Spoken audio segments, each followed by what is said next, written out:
오싹하다고 했습니다. 아무도 살지 않는 듯 불 꺼진 건물. 분명 지은 지 얼마 안 돼 보이는데도 철거 예정이라는 이곳은 지나가는 사람들의 시선을 한몸에 받고 있었는데요. 취재하시는 거 지나갈 때마다 이거 깨져 있는 것 때문에 습득해요. 그냥 앞에만 봐도 여기는 시시하고. 대형 화분으로 입구가 막힌 주차장 곳곳엔 와, 이거 쓰레기장이네. 일회용품에서 가전제품에 이르는 각종 쓰레기가 발 디딜 틈 없이 나뒹굴고 있습니다. 내부는 사정이 좀 나을까 했지만 센서 등조차 들어오지 않는 건물 안엔 엘리베이터마저 작동되지 않는데요. 의아한 점은 이뿐만이 아닙니다. 와, 마치 누군가 야반 도주를 한 듯 활짝 열린 현관문 안에 살림살이가 고스란히 남아있는데요. 그때 폐가인 줄 알았던 건물 안에서 인기척이 느껴집니다. 이 사람. 네, 안녕하세요. 네네. 이 건물 왜 이러는 거예요? 기이한 현상들이 많이 있었거든요. 이 건물에서 희한한 일이 벌어지고 있다는 입주민. 할 말이 많다는 그는 흔쾌히 우리와의 인터뷰에 응했습니다. 영진 씨가 건물 안에서 벌어지는 변화를 알아챈 건 지난 3월부터였다는데요. 사실은 그러니까 무섭다는 생각을 하게 된 거는 그 초를 키우고 바닥에 소금을 뿌리면서 정말 무서웠거든요. 누군가 혼자만의 의식을 치르고 있는 것 같답니다. 엘리베이터 곳곳에 소금이 뿌려져 있고 계단과 복도에 이유를 알 수 없는 초가 켜진 적도 여러 번이라는데요. 이 묘한 공간에 사는 입주민은 더 있었습니다. 계세요. 네, 안녕하세요. 효정 씨는 최근 단 하루도 마음 편히 잠든 적이 없다고 합니다. 비상벨을 그렇게 매일 눌러요. 시도 때도 없이. 낮이고 밤이고 새벽이고 비상벨을 눌러서 다 깨워요. 지금 보시면 알겠지만 공실이 되게 많아요. 다 이제 세입자들이 힘들다 보니까 싸우기도 많이 싸우고 지금 안 싸우신 분이 거의 없어요. 지금도 소리 지르시죠. 벌써 몇 달째 입주민들을 괴롭힌다는 남자는 대체 누굴까? 여기 밖에 보시면 보일 거예요.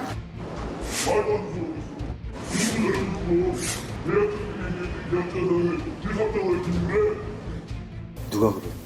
집주인분이 하시는 거죠.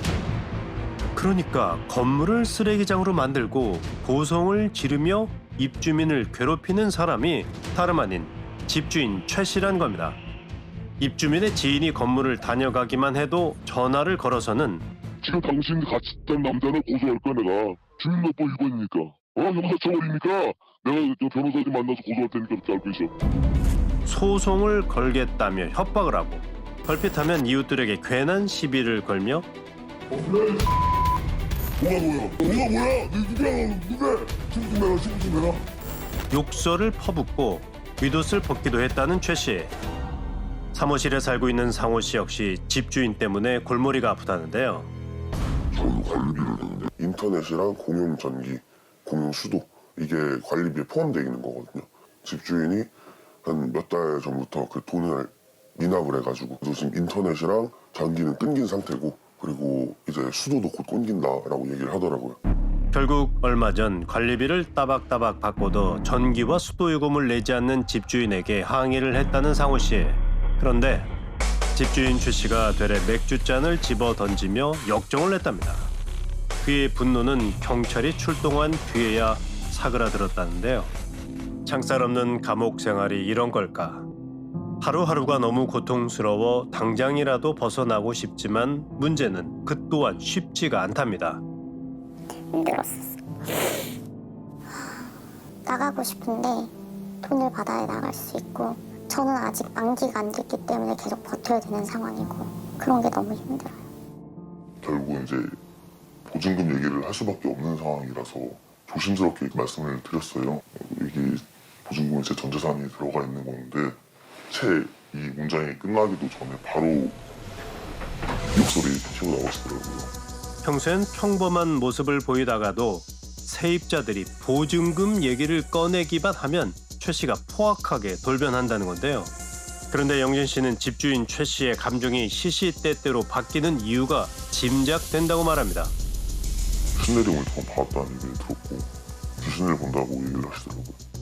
얼마 전 최 씨가 자신의 내밀한 얘기 하나를 털어놨다는 겁니다. 내가 신발 신는 원래 고수는 제 형제야. 내가 생각해서. 근데 이제 평소에는 또 너무 멀쩡한 거예요. 괜찮을 때는 너무 괜찮으니까 되게 젠틀했거든요. 육사라고 들었고요. 육사 출신이라고. 실제로 건물엔 최 씨의 과거 사진이 걸려 있었는데요. 명문대를 졸업한 뒤 미국에서 석사 학위까지 받은 것으로 보이는 최 씨. 그가 달라진 건 정말 신병 때문일까요? 우린 수소문 끝에 최 씨를 기억하는 지인과 연락이 닿았는데요. 이 친구가 제 육사 후배예요. 마지막으로 근무하고 그랬던 데가 JSA 그 판문점 있잖아요. JSA 근무하는 건 선발돼서 가는 거예요. 그래도 영어도 잘하고 이렇게 좀 똑똑하고 막 그랬던 친구인데 동기생들은 걔 한참 처음 이렇게 해갖고 그만둔 거로 알고 있는데요. 육사를 졸업하고 뛰어난 영어 실력을 보였다는 최 씨. 그 이후 그에게 무슨 일이 있었던 걸까? 혹시 주변 상인들이 뭔가를 알고 있진 않을까? 19년 3월달에 그렇게 심하지 않았어요. 원래 정신 좀 이상한 거 느껴지는데 2년 전부터인가 심해졌어요. 내가 어디 갔다 왔냐면 병원에 있었다고 한 달간 있다 왔다고 그래. 그때는 그런 때는 좀 나아요. 가족은 없어요? 가족이 있어요. 잘 산다고. 결국 질문에 답을 해줄 사람은 단 한 사람, 집주인 최 씨뿐입니다. 그의 얘기를 들어봐야겠습니다. 선생님 안녕하세요. 선생님 안녕하세요. 얘기 좀 나눌 수 있을까요? 네? 선생님 나오시라고. 얘기 좀 나누기 싫으세요? 왜 지금 나타나고 유행하고 그래? 어? 뭔 놈이야 너? 어? 뭔 놈이야? 어? 왜? 뭐냐고? 대화가 안 됩니다. 우리의 모습을 촬영한 그는 경찰 신고를 한 뒤 유유히 골목을 떠났는데요. 하지만 언제까지 이렇게 지낼 수는 없습니다. 결국 불안한 세입자들이 그의 아버지를 만나 얘기를 나눠보기로 했습니다. 안녕하세요. 정신 이상이 좀 있어. 근데 한번 입원해서 한 서너 달 딴 데서 서너 달 치료했는데 나가라고 해서 이제 나왔단 말이야. 지금 살기가 너무 힘들어서 하여튼 지금 전부 그 부동산에다 다 이야기라도 팔라고 싸게라도 판다고 건물값 안 받으려고. 저희 어르신 저희 사람 높게 좀 살게 해주세요 저희. 꼭좀 부탁드리겠어요. 빠른 시일 안에 건물을 팔아 보증금을 돌려주겠다는 최 씨의 아버지. 희망적인 소식은 더 있습니다. 전기요금 수도요금 다 냈어요. 그리고 이제 청소업체를 다시 알아봐가지고 이제 청소를 시키려고 그래요. 이렇게 입주민들을 고통에 빠뜨렸던 상황은 해피엔딩으로 마무리되는 걸까요? 그런데 그날 밤 계획자들 돈 몰랐어요. 저희 집이 나 식당하고 술 먹고 사기 때문에 하는 짓만 나는 그냥 붙여봐서 철로 공사했다면 떨어지면 나랑 사람 다 보내면 돼. 아무 문제 없어. 난 절차대로 FM대로 하면 돼. 건물을 철거하기 전엔 보증금을 내어줄 생각이 없어 보이는 최 씨. 모든 얘기는 다시 원점으로 돌아왔는데요.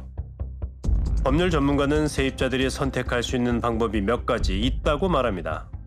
나는 임차인으로서의 권리를 행사하겠다라는 대항력을 주장을 해서 계속 보증금 전액받기 전까지 계속 살 수도 있고요. 임대인의 의무 불이행을 이유로 계약 해지를 하고 그다음에 임대차 계약을 종료시킬 수 있습니다. 궁극적으로는 이분이 자진해서 주지 않으면 그 돈을 바로 받기는 좀 어렵죠. 계약 기간이 종료했음에도 불구하고 임대인이 보증금을 반환하지 않는다는 걸 이유로 해서 임대인을 상대로 임대차 보증금 반환 소송이나 아니면 지급명령 신청을 해서 법원으로부터 승소 판결을 받아야 됩니다. 또한 정신과 전문의는 최 씨의 치료가 시급하다고 강조합니다.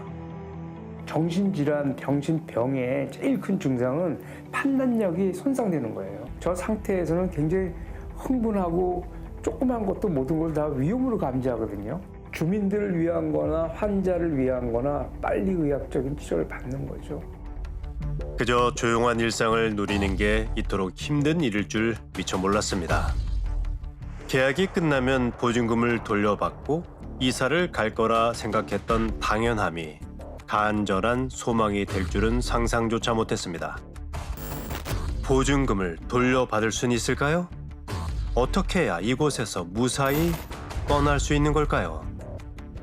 지금 이 건물을 떠돌고 있는 건 유령보다 더 오싹한 현실인데요.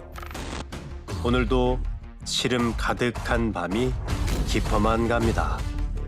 부동산에다 다 이야기라도 하려고 아들 상대하지 나 상대하느라 그렇게 하게 되었네.